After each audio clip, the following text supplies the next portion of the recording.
You must be delighted with how it's going. For sure.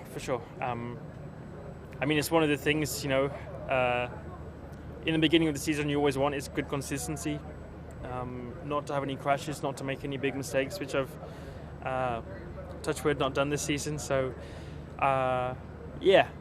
it's paying off. The hard work, the staying out of the messes, messes, is that a word? Staying out of the carnage and the crashes and the incidents and stuff, and knowing when to take risks and when not to, basically. So, I don't know. I don't look at it all the time and go, yeah, that really makes me happy. But it's one of the things which adds up through the season, and I'm sure by the end of the season, if we have a good year, then I'll reflect, and that'll be one of the positives comparing to the other teams and the other drivers. So, yeah, so far so good, but still a long season to go. So I'll try to keep it up.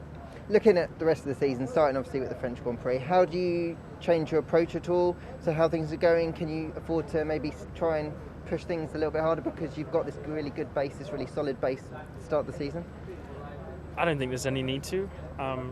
It's not like I've just been safe all season and not taken risks. There's been plenty of times when I still almost crashed, or I've almost put it in the wall and got a bit lucky, or I avoided contact with someone and things like that, So I'm still taking risks, but it's just knowing when I can afford to kind of do them and when not to. And I guess Baku was a good example with lap 1 dropping down to 12th, not looking too good in the early stage of the race, but I ended up P5 and still some very good points and so on. So, races are long, things can always happen. There's always these crashes and safety cars and so on.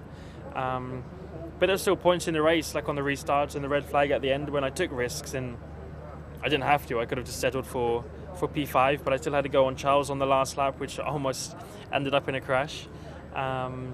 Just those decisions you got to make every now and then, which is what is paying off. But I feel like I'm still taking the risks when I need to. I'm still taking that risk to get fourth or those extra couple points and things like that, but just not overdoing it.